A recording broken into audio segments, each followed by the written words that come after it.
My name is Iris Tremaine, and I just turned 18. At my birthday party last night, my dad pulled me aside and whispered, "When this is over, you're going to sign some papers for Uncle Wade. Just a formality." I smiled. I nodded. Then I walked into the kitchen, opened my laptop, and quietly transferred my entire multi-million-dollar inheritance from my grandparents into an irrevocable trust, just as a precaution. The next morning, my parents and my younger sister found out that the cabin, the savings, the investments, everything, was locked behind a legal wall they couldn't touch. My dad turned white. My uncle, who had already signed a deal to sell property he never owned, called a lawyer. Before I tell you what happened next, please hit like and subscribe. Drop your city and local time below. I love knowing where you're listening from. Now let me take you back 6 years, to a summer at Cedar Lake, when my grandfather said something I didn't understand until last night. The summer I turned 12, my grandfather Harold Tremaine picks me up in his truck and drives me 40 minutes to Cedar Lake. The cabin sits back from the water, surrounded by white pines so tall they block the afternoon sun. The porch sags on one side. The screen door doesn't latch right. It smells like wood smoke and old books and something sweet I can never quite name. "Grab the other end," Grandpa says, lifting a fence rail. I do. We spend the morning replacing 3 rotted posts along the south side. He doesn't rush me. He shows me how to check for soft spots by pressing my thumb into the grain. If it gives, it's done. Inside, Grandma Vivian has iced tea and 2 sandwiches waiting on the kitchen table, the one Grandpa built himself the year they got married. She's reading on the porch when I come out, and she pats the chair beside her. We sit and watch the lake until the light turns gold. "This cabin stays in the family," Grandpa tells me that evening, wiping sawdust off his hands. "But family isn't always blood, Iris. Family is whoever shows up." I don't fully understand what he means. I'm 12. I think he's being poetic. He isn't. That whole summer, I come back to Cedar Lake every weekend.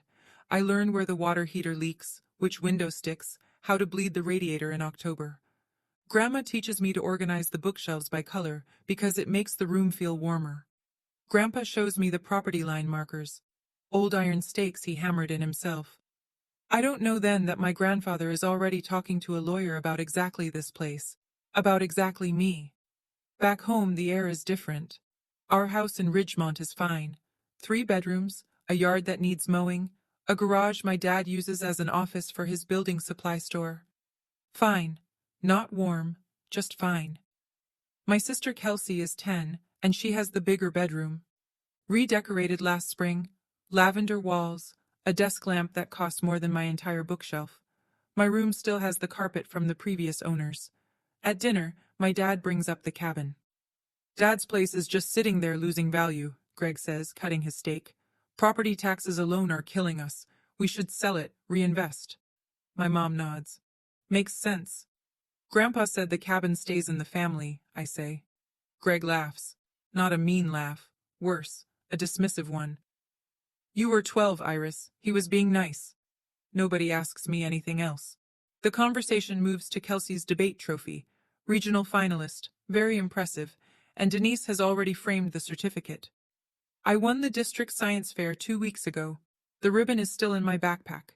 After dinner, I clear the plates. On the counter, half hidden under a grocery list, there's a glossy flyer. Ridgeline Development. Lakefront lots, premium prices, now acquiring. There's a handwritten phone number in the margin. I don't know whose handwriting it is, not my dad's. I put the flyer back exactly where I found it. Upstairs, I sit on my bed and think about Grandpa's kitchen table. The one he built with his hands. The one where Grandma sets my sandwich without asking what I want, because she already knows. I think about the flyer downstairs. Someone is already measuring my grandparents' home in dollar signs. Grandpa Harold dies 2 years later. I'm 14. The funeral is on a Tuesday. Gray sky, damp grass, folding chairs that sink into the lawn. I sit in the second row holding his handkerchief. Blue plaid, frayed at the edges, smelling faintly of pine.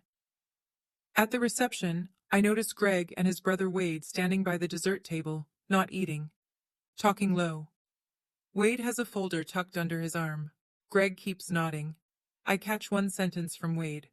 We should move on this before probate gets complicated. They're talking about the cabin, at the funeral. I say nothing. I'm 14. I have no power, no voice, and no idea that my grandfather already accounted for this exact moment.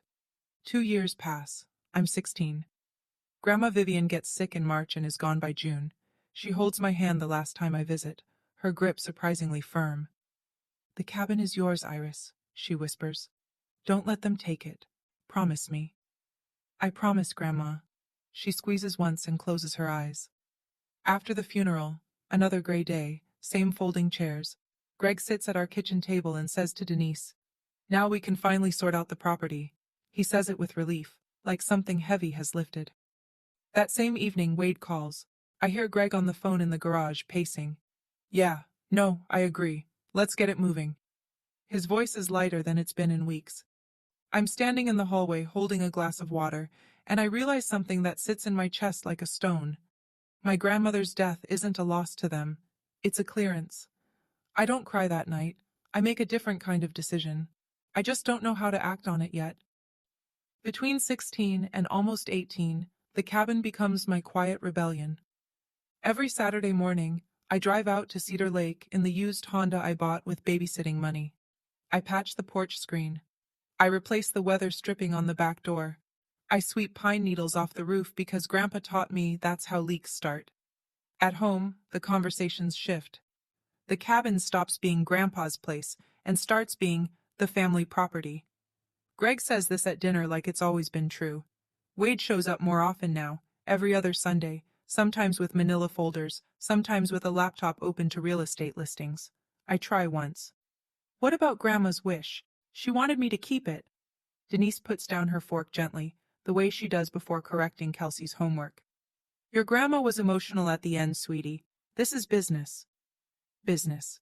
That's the word they use for everything that used to be love. By 17, Greg starts being more direct. "When you turn 18, we'll figure this out as a family." The way he says family, I know it means my way.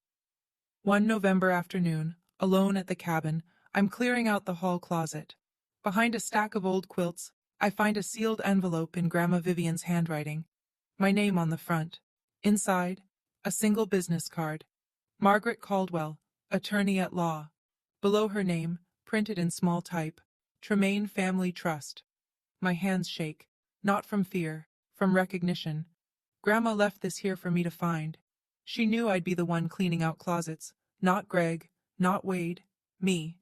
I slip the card into my wallet. I don't call, not yet. 3 months before my 18th birthday, Margaret Caldwell calls me first. The call comes on a Thursday evening in February.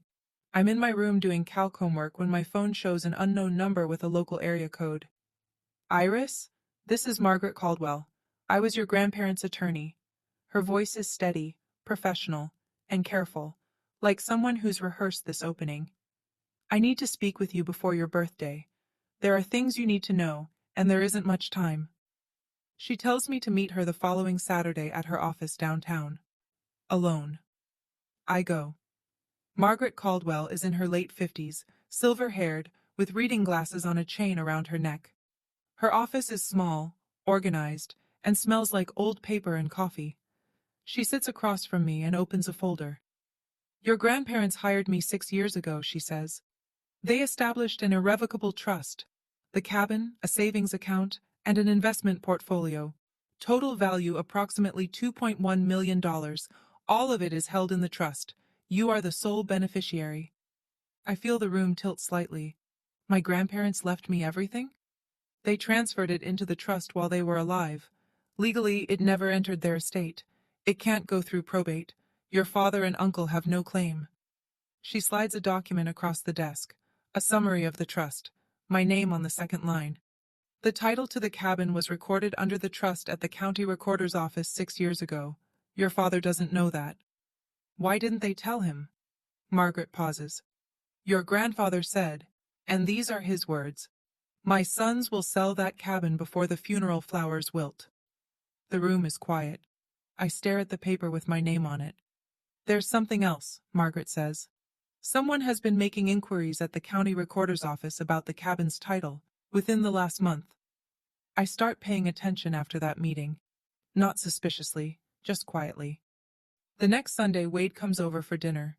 Afterward, he and Greg disappear into the garage. The door is open a crack, not enough to see, but enough to hear. Wade's voice. I already signed the purchase agreement with Ridgeline, 450. But we need the title clean before closing. Greg. How do we get it clean? Quitclaim deed. Dad's gone, Mom's gone. We're the legal heirs. We quitclaim the property to ourselves, record it, and sell. Is that legal? It's a standard real estate transfer between heirs. Nobody's going to question it. A pause. Then Greg, quieter. What about Iris? My chest tightens. Wade's answer comes fast, like he's already thought about it. She's 17, Greg. She can't do anything. And by the time she's 18, the sale goes through. Done deal. She'll be upset. She'll get over it. We'll give her a cut. 50 grand for college. She should be grateful. I step back from the garage door. My hands are cold. Wade has already signed a purchase agreement, $450,000, with a development company, for a cabin he doesn't own, on land held in a trust he doesn't know exists. That night, I sit on my bed and text Margaret 2 words. They're accelerating. Her reply comes in 3 minutes. I expected that. Come see me Saturday. We'll prepare everything you need. I close my phone and stare at the ceiling. In the next room, Kelsey is watching a show, laughing at something. Downstairs, my parents are loading the dishwasher, talking about weekend plans like nothing is happening. And in the garage, somewhere in Wade's folder, there's a contract that's already worthless. He just doesn't know it yet. Saturday. Margaret's office. She lays out the timeline on a legal pad, drawing lines between dates like a battle plan. The cabin title is already under the trust. If Wade files a quitclaim deed, the county recorder should reject it, because the chain of title won't match. The property hasn't been in your grandparents' personal name for 6 years. But, if he submits additional documentation, an affidavit of heirship, maybe a falsified death certificate, he could create what's called a cloud-on title. That won't give him ownership, but it could tie the property up in litigation for a year or more. So I have to act first. You have to act on time. She taps the calendar. The moment you turn 18, you're a legal adult. You can formally accept the role of successor beneficiary. Once you sign, I file a lis pendens, a public notice of legal interest, at the county recorder's office first thing the next morning. That freezes the title. Nobody can record anything against it. I nod. What do I need to do? Show up, sign one document, I'll handle the rest. I sit with that for a moment. Should I tell my parents? Margaret takes off her glasses. Your grandfather specifically asked me to protect you, Iris, not to negotiate with them. I drive home. Greg is in the kitchen, cheerful. Good news, kiddo. I'm throwing you a birthday party. Whole family. Saturday night. It's a big one. 18. He smiles. Denise smiles. Even Kelsey claps. I smile too. My dad is planning my birthday party. My uncle is planning to sell my grandmother's cabin. And I am sitting at the kitchen table smiling, because in 9 days I am going to let them think everything is going exactly according to their schedule. I'm going to be honest with you. Sitting in my room that night, knowing what was coming, was one of the hardest things I've ever done. Part of me wanted to walk downstairs and just say it. Dad, I know. But Margaret was right. If I tipped them off, they'd find another way around it. So I stayed quiet. And I waited. Here's what I want to ask you. Have you ever had to stay silent to protect yourself, even when every part of you wanted to speak up? Tell me in the comments. I read them. And if you haven't already, hit that subscribe button, because this story is about to turn. 5 days before my birthday, my mom sits down next to me on the couch. She's using her "let's talk like adults" voice. Soft, practiced, slightly rehearsed. Now that you're almost 18, Denise says, there are some family decisions we should make together. Together. The word lands like a costume. The cabin costs money to maintain, she continues. Taxes, insurance, repairs. Your dad's business has been struggling, and if we sell, we could pay off the debt and set up a college fund. For you and Kelsey. Both of you. Grandma wanted me to keep it. Denise's expression shifts. A flash of impatience, quickly smoothed over. Your grandma was very sentimental at the end, Iris, but sentiment doesn't pay property taxes. Greg walks in right on cue. I wonder if they planned this. I've already talked to a buyer, he says. Good price, fair deal. Who's the buyer? He blinks. A development company. Wade knows them. What company? A longer pause. Ridgeline something. They're reputable. I don't push further. I'll think about it, I say. Greg pats my shoulder. That's my girl. He walks away satisfied, like he's just closed a negotiation. Later that night, Kelsey knocks on my door. She's in pajamas, hair still damp from the shower. Iris? Yeah? She sits on the edge of my bed, picking at a thread on the comforter. Mom and Dad keep talking about the cabin at night, after I'm supposed to be asleep. She looks at me sideways. They sound different, like they're planning something. Different how? Like they're excited, but also nervous. She pauses. Is something going on? I pull the blanket over her feet. Don't worry about it, Kels. She nods but doesn't look convinced. I said I'd think about it. That's not a yes. And they know it, which is why they'll keep pushing. 3 days before my birthday, Uncle Wade shows up unannounced. He catches me in the driveway as I'm coming back from the grocery store. Casual clothes, big smile, leaning against his car like he just happened to be in the neighborhood. Wade is a real estate agent. Nothing he does is accidental. Hey, kiddo, got a minute? Just want to talk. Uncle to niece. We sit on the front steps. He leans forward, elbows on his knees. Here's the thing, Iris. That lake lot? Just the land alone is worth $450. I can get us a deal with a buyer I trust. Fast close, clean paperwork. And what do I get? $50,000, cash, for college. I let the number hang in the air. 50 out of 450? Wade smiles like I've said something cute. You're 18, Iris. 50 grand is a lot of money for someone your age. Most kids would jump at that. Whose name is on the deed, Uncle Wade? The smile freezes. Just for a second. A flicker behind the eyes, a micro-adjustment, then it's back. Your grandparents. But they're gone now. Passes to your dad and me as next of kin. That's not how it works. I know it. He should know it. He sells houses for a living. But he's counting on me not knowing. I'll think about it, I say again. Wade stands, brushes off his jeans. Don't overthink this one, Iris. Opportunities like this don't wait. He drives away. Before he's even at the end of the street, he's on the phone. I can see his mouth moving through the driver's window. That night, I text Margaret again. They're accelerating. She replies, stay the course. 3 more days. 3 more days. I can do 3 more days. The night before my birthday, I drive to the cabin alone. The road is quiet. Cedar Lake sits flat and dark under a half moon, and the pines along the bank look like cutouts against the sky. I park in the gravel patch Grandpa leveled himself, walk up the porch steps, second one still creaks, and sit in the chair next to the one that used to be his. The air smells like rain and pine resin. I check my email. Margaret has sent the full document package, the acceptance of successor beneficiary form, the beneficiary designation confirmation, a 1-page summary of the trust terms. Everything formatted, flagged with sticky tabs, ready for a signature. My signature. At midnight. I read each document twice. Then I close my laptop and listen to the lake. Grandpa used to sit right here and say, patience isn't weakness, Iris, it's timing. I always thought he was talking about fishing. The tears come without warning. Not a collapse, not a breakdown, just a quiet overflow that I let happen. I cry because I wish this were different. I wish my dad had been the kind of man who would have taken me fishing at this lake instead of calculating its resale value. I wish my mom had asked me what I want instead of telling me what's practical. I wish I didn't have to sign a legal document at midnight to protect myself from the people who are supposed to protect me. But wishes don't hold up in court. Trust documents do. I wipe my face. Lock the cabin door. Drive home. Lie down in bed. Set my alarm for 11:45 p.m. In 6 hours, I turn 18.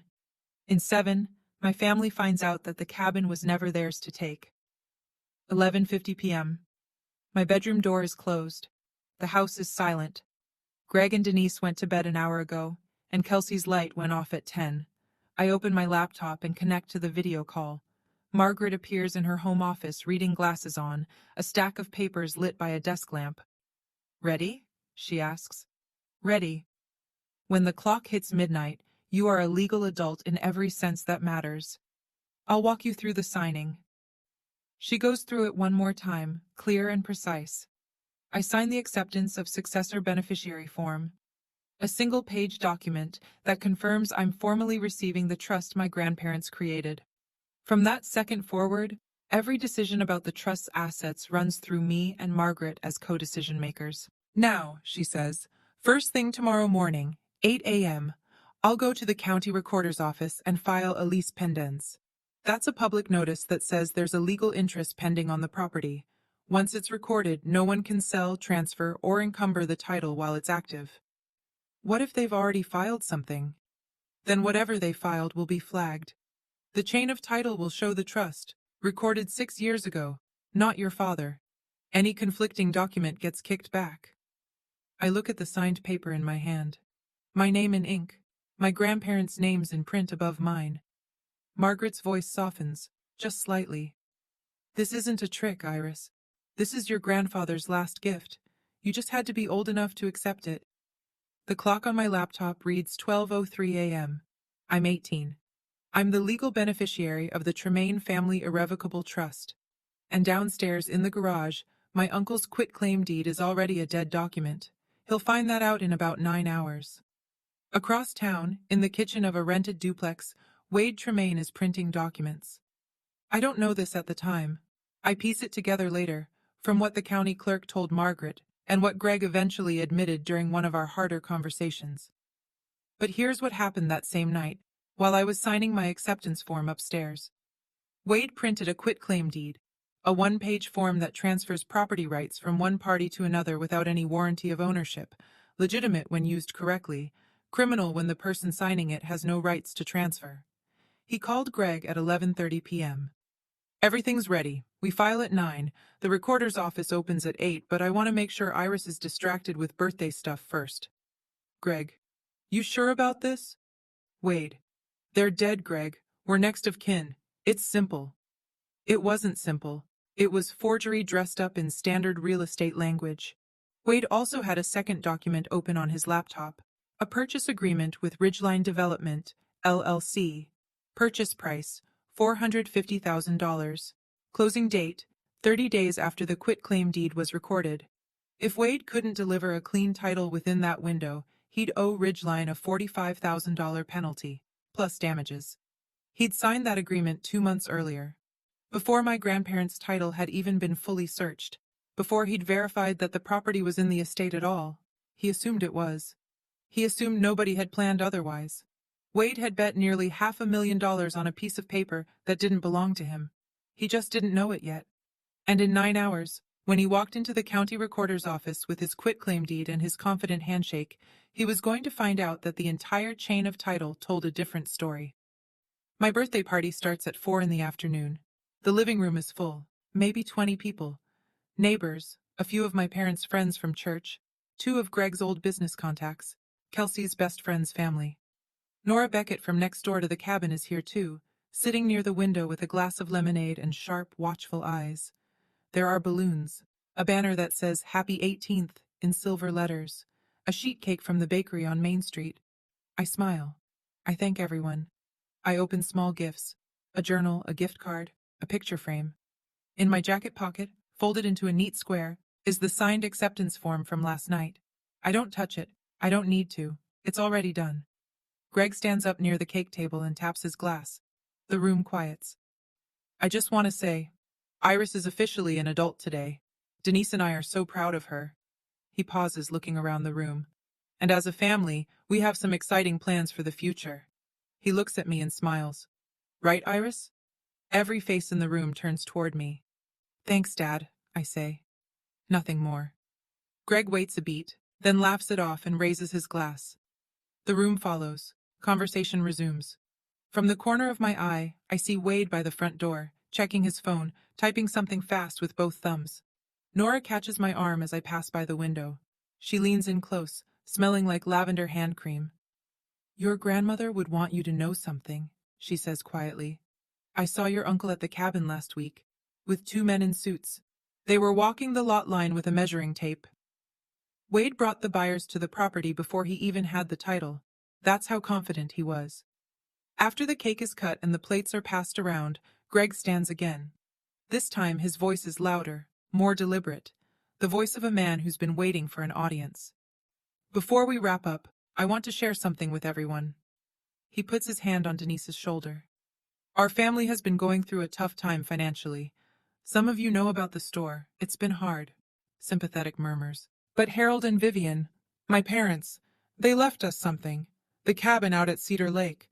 And as a family, we've decided to sell it, to secure everyone's future. We've decided." I feel the words land on my skin like cold water. He's announcing it, in front of 20 people, like it's settled. He looks right at me. Iris understands. She knows this is what's best for all of us. Right, sweetheart? The room waits. Every eye finds me. Neighbors who've known me since I was small, Nora with her lemonade, Kelsey half hidden behind the couch. Denise adds, smiling, "It's what responsible families do. We sacrifice for each other." I set my fork on my plate. The clink is the only sound in the room. "I never agreed to sell the cabin, Dad." Greg's smile stays fixed, but the muscles around his jaw tighten. "She's kidding. Birthday nerves." "I'm not kidding." Wade steps forward from the doorway. "Come on, Iris. This isn't the time or place." I pick up my glass of water, take a slow sip, and set it down. "You're right, Uncle Wade. This isn't the time." I hold his gaze. "The time is 8 a.m. tomorrow morning." Silence. Wade's phone buzzes in his pocket. He doesn't check it. No one in the room moves. The guests start leaving after that. Polite goodbyes, tight smiles, the kind of exit people make when they can feel a storm building inside someone else's house. Within 30 minutes, the living room is down to family, Nora, and two neighbors who seem unsure whether to go or stay. Denise waits until the front door closes behind the last near stranger, then turns on me in the kitchen. Her voice is controlled but pitched, just loud enough to carry. "Do you have any idea what your father is going through?" She steps closer. "He might lose this house, Iris. Our house. The one you sleep in every night. And you're holding on to a cabin you visit on weekends?" "I visit every weekend, Mom." "That's not the point." She presses her palms flat on the counter. "We are a family. Families make decisions together. And if you loved this family, you wouldn't need a lawyer to tell you what to do." The room goes still. I stare at her. "How do you know about a lawyer?" Denise doesn't flinch. "Wade found the business card in your bag last week. Margaret Caldwell." "Who is she, Iris?" My stomach drops. Not from fear, but from the realization that they've been going through my things, searching for something they could use. Before I can answer, Nora Beckett's voice cuts through from the kitchen doorway, even and firm. "That girl has every right to talk to a lawyer, Denise. Vivian would have wanted that." Denise wheels around. "This is a family matter, Nora, please." Nora doesn't move. She looks at me, then back at Denise. "Vivian was my friend for 40 years. I think I know what she wanted." The silence between them could crack glass. I don't say another word. I don't need to. Not yet. Nora leaves. The neighbors slip out behind her with quiet goodbyes. Now it's just the five of us. Greg, Denise, Wade, Kelsey, and me. Greg closes the kitchen door.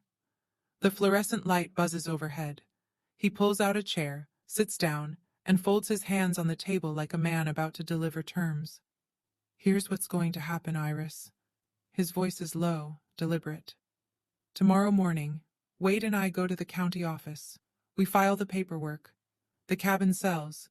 You get your share, a fair share, and we move on as a family." "What's my share?"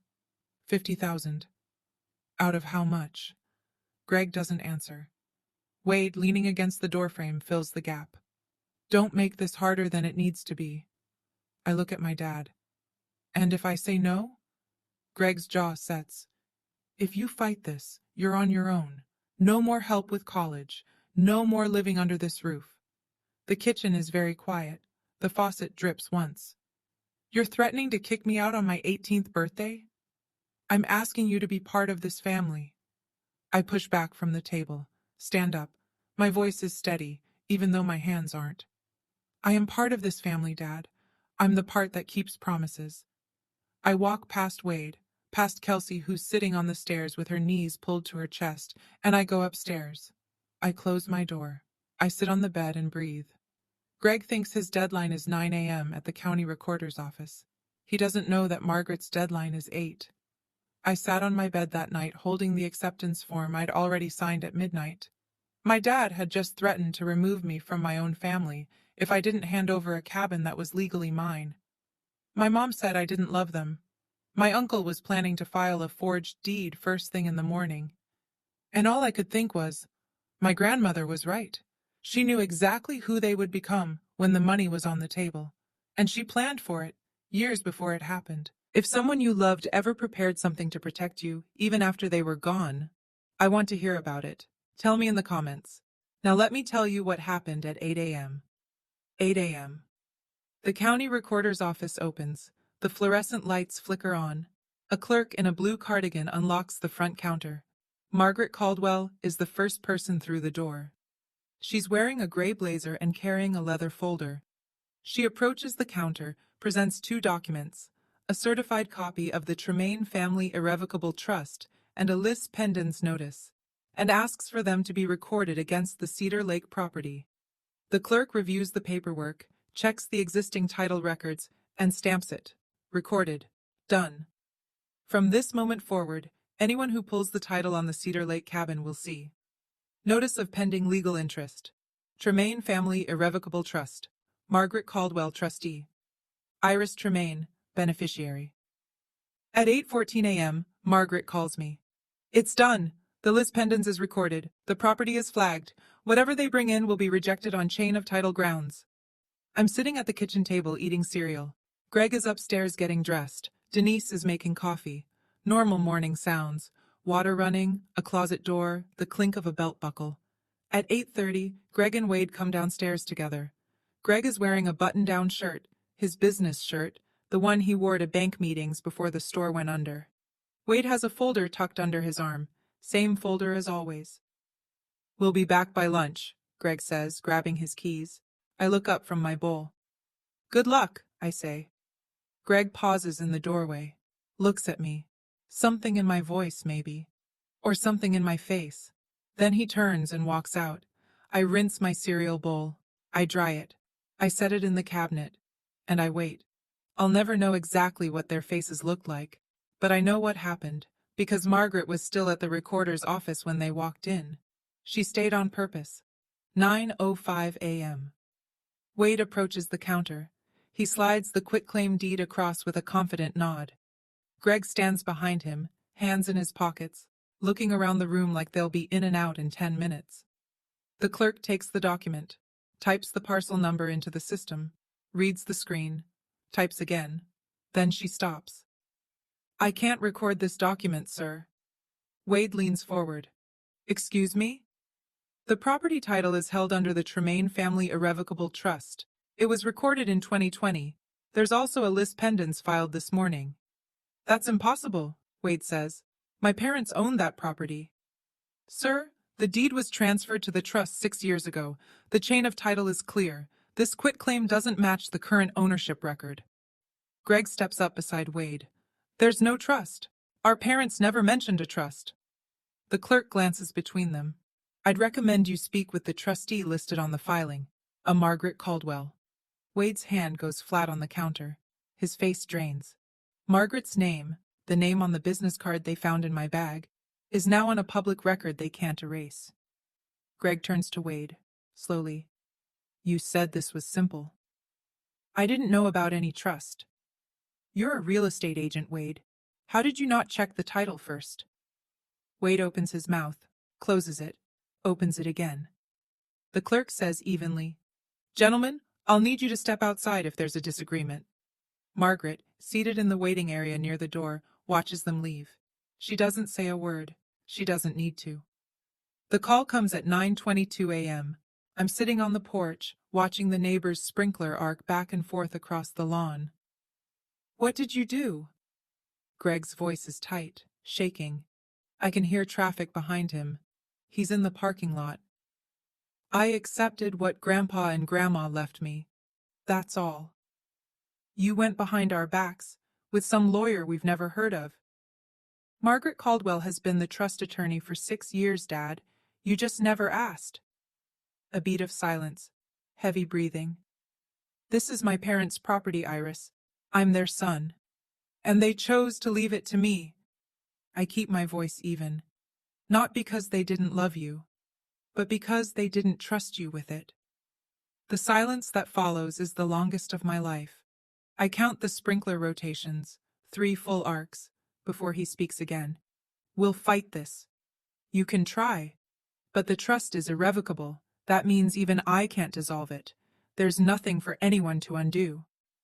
You don't know what you're talking about. I do, Dad. I've had 3 months to learn. He hangs up.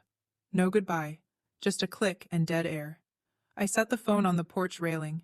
My hands are shaking, not from anger, not from fear, from the weight of saying those words to my own father, from knowing that the man who taught me to ride a bike when I was 6 is the same man who just tried to sell my grandmother's home out from under me. I sit there until the shaking stops. It takes a while. Then my phone buzzes again. An unfamiliar number. A man's voice, brisk and corporate.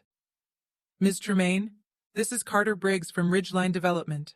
We need to talk. Carter Briggs speaks the way developers do. Fast, factual, and already calculating his next move before the current sentence ends. We have a purchase agreement with Wade Tremaine for the Cedar Lake property. He guaranteed clean title. We've just been informed there's a lease pendens on the parcel. That's correct. Can you explain the situation? Mr. Briggs, my uncle does not own that property. He never did. The cabin and the land have been held in an irrevocable trust since 2020. I'm the sole beneficiary. A pause, the sound of papers shifting on the other end. He represented himself as the heir. I understand, but representation doesn't create ownership. I'd recommend you discuss this with him, and possibly with your own attorney. Another pause, longer this time. Miss Tremaine, is there any possibility of a sale? We'd be prepared to make a competitive offer directly to the trust. The property is not for sale. Understood. His voice hardened slightly. Then we'll be pursuing our remedies against Mr. Tremaine. I give him Margaret's number. Within the hour, she confirms to Ridgeline's legal team what I already told Carter. The trust is valid, Wade had no authority, and the purchase agreement was executed based on a misrepresentation of ownership. Ridgeline's response is immediate. They're pursuing Wade for breach of contract, the $45,000 penalty clause, plus damages. That afternoon, Margaret calls with one more piece of information. Her voice is careful but direct. Iris, the quitclaim deed Wade tried to file, it included a notary stamp. I had the recorder's office pull a copy before they rejected it. The stamp doesn't match any registered notary in the county. It appears to be forged. I close my eyes. That's a felony, isn't it? In this state, yes. My uncle didn't just try to steal my cabin. He committed a crime to do it. Greg comes home at 2 in the afternoon. He moves through the front door like a man carrying something invisible and very heavy. Denise is already in the kitchen, arms crossed, face blotched from what I'm guessing was an hour of angry crying. I'm at the dining table. I don't get up. Greg sits down across from me. He stares at the table for a long time. I'm going to lose this house, Iris. His voice is flat, emptied out. The bank is on me for $180,000. The store is gone. That cabin was supposed to be our way out. I know you're struggling, Dad. I'm sorry about the business. Then help us. The cabin was never your way out. It was Grandpa and Grandma's gift to me. A gift? He almost laughs. For what? You're 18. What does an 18-year-old need with a lakefront cabin? It's not about what I need. It's about what they wanted. Denise steps in from the kitchen doorway. They were old, Iris. They weren't thinking clearly at the end. They were thinking clearly enough to hire a lawyer 6 years before they died. Greg slams his palm on the table. I'll contest the trust. A voice comes through my phone. I'd called Margaret before Greg walked in and left the line open on speaker, not to trap him, to save time. Mr. Tremaine, Margaret's voice is steady, professional. Contesting an irrevocable trust that was established 6 years before the grantors' deaths, with full legal capacity documented and witnessed, will cost you more in legal fees than the property is worth. I'd strongly advise against it. The kitchen is silent. The faucet drips. Greg looks at me. Really looks. And for the first time, I see something I've never seen in my father's eyes before. Not anger. Recognition. 2 hours later, Wade calls the house. Greg picks up in the living room.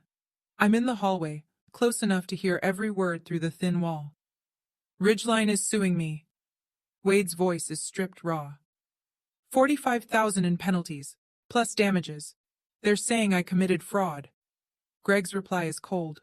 Colder than I've ever heard him. Did you? I thought we owned it, Greg. You're a real estate agent. You do title searches for a living. How did you not check? I assumed. You assumed, and now I'm sitting here with nothing because you assumed. You wanted the money too. But I didn't forge a notary stamp, Wade. A long silence. I didn't forge. I just found a stamp and... That's forgery. You know that's forgery. Wade's breathing gets heavier. I need a lawyer. So do I. Greg pauses. Don't call this house again until you've talked to one. He hangs up. I hear him sit on the couch. The springs creak. Then nothing. I go upstairs. Kelsey's door is open. She's sitting on her bed with headphones around her neck, eyes wide. Is Uncle Wade in trouble? Yeah, Kels, he is. Is Dad?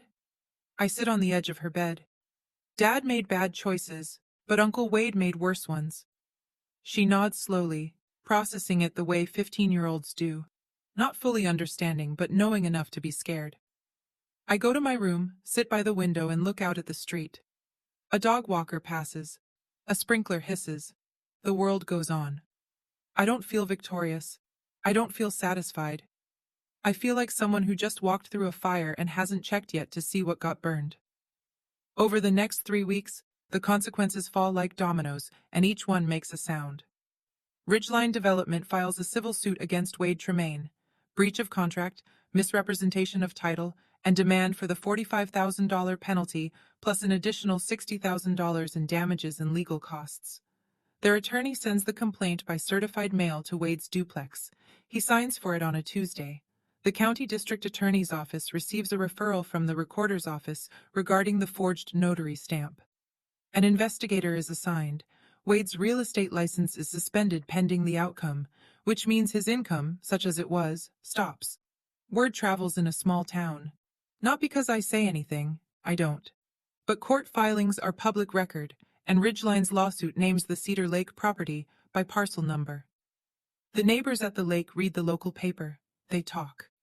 By the second week, the story has made its way through the Rotary Club, the church parking lot, and the checkout line at Hanson's Market. Wade calls me once. I answer. Iris, please, can you ask your lawyer to drop the lis pendens? If the title is cleared, I might be able to negotiate something with Ridgeline, reduce the penalty. The lis pendens protects my property, Uncle Wade. It stays. Your grandparents would be ashamed of you. I let the sentence sit for a moment. Then I say quietly, my grandparents are the ones who set this up. They chose this. They chose me. So I don't think shame is what they'd feel. He hangs up. I set my phone down and look at the wall. There's a framed photo of Grandpa Harold on my desk. The one from the summer I was 12, both of us standing by the fence we fixed. I leave it where it is. Greg doesn't contest the trust. Margaret was right. The legal fees alone would bury him, and the case would go nowhere.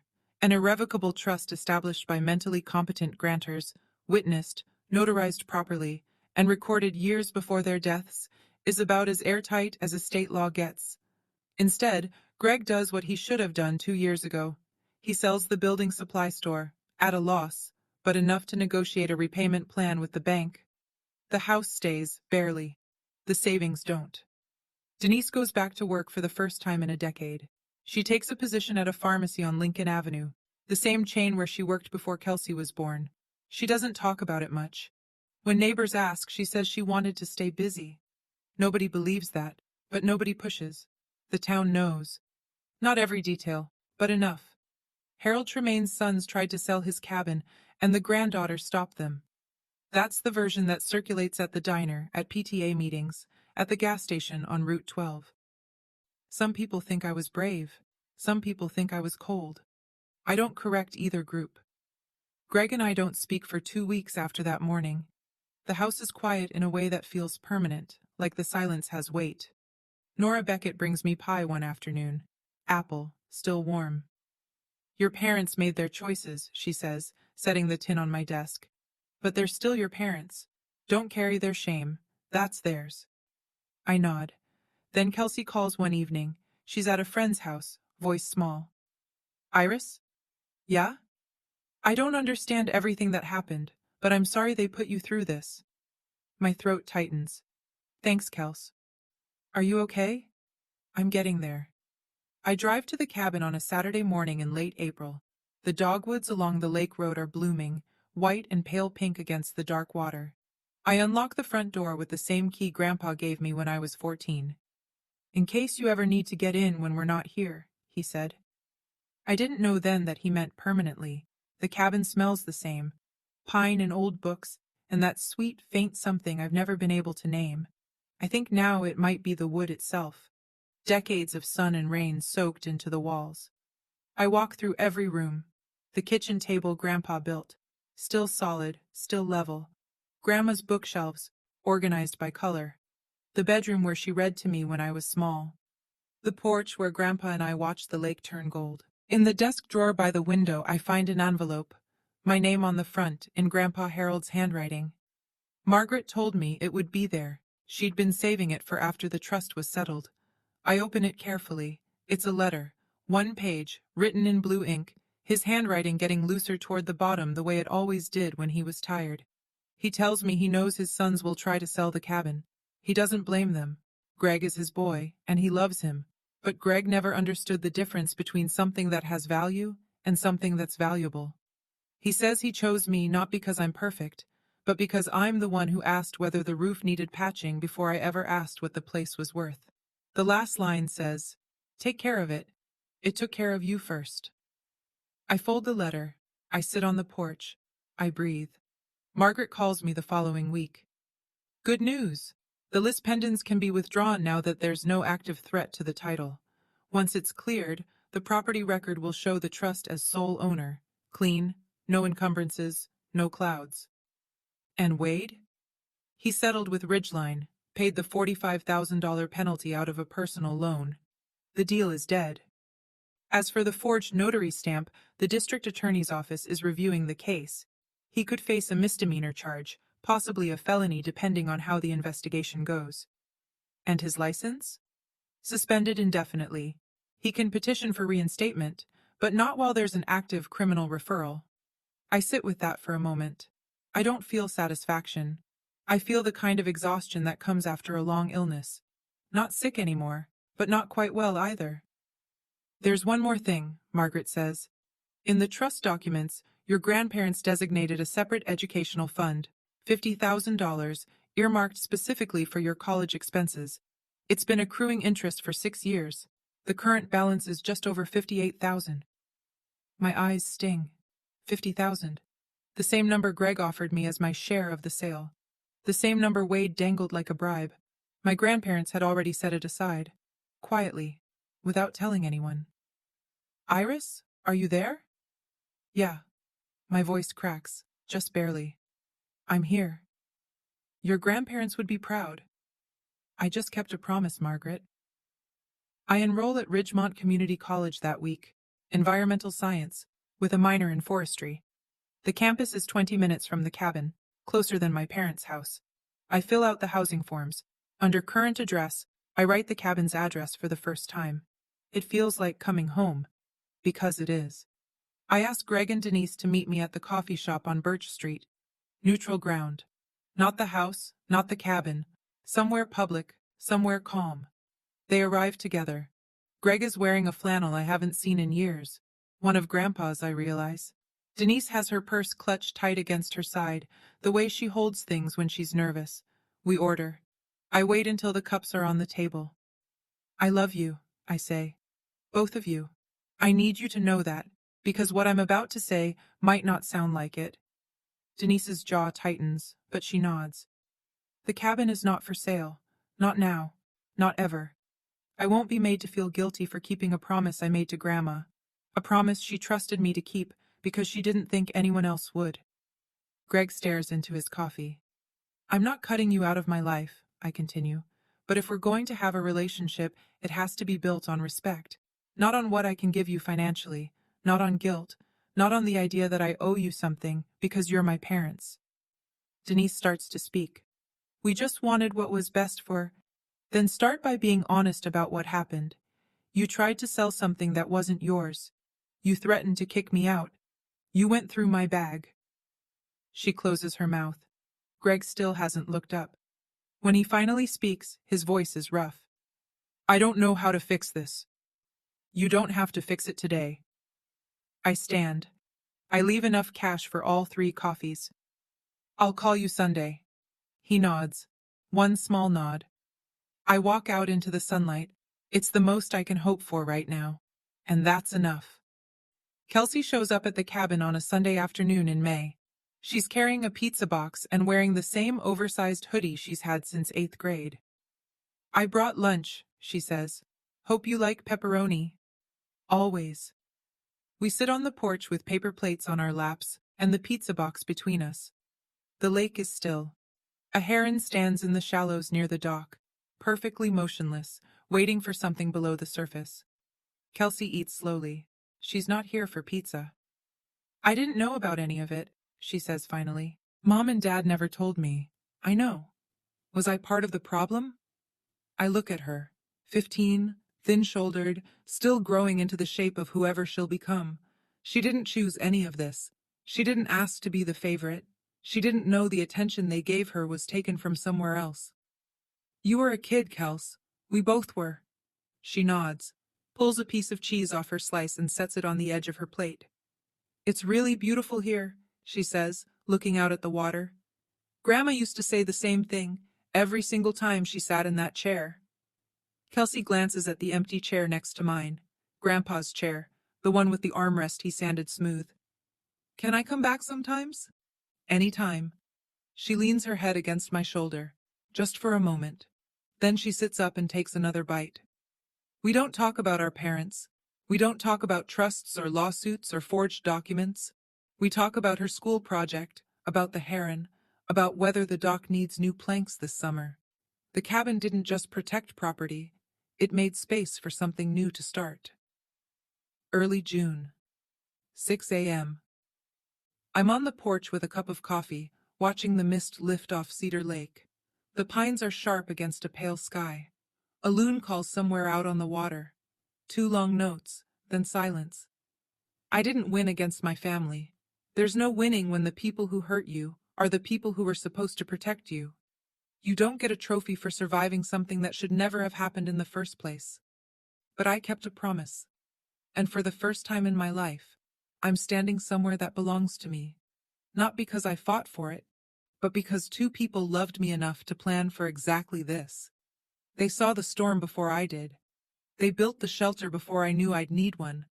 My grandparents couldn't stop my parents from being who they are. They couldn't make Greg less desperate, or Denise less afraid. They couldn't keep Wade from chasing money that wasn't his. But they could make sure I had ground to stand on. Literally. I think about the letter in the drawer, about Grandpa's words, the difference between something that has value and something that's valuable. This cabin has both. But only one of them can be measured, and my family spent 2 years focused on the wrong one. I sip my coffee. The mist clears. The lake turns blue. If you're listening to this and you feel like nobody's in your corner, I want you to hear me. Sometimes the people who protect you aren't the ones standing in front of you. Sometimes they planned for you years ago, quietly, without telling anyone. And sometimes all you have to do is show up, sign the paper, and keep the promise.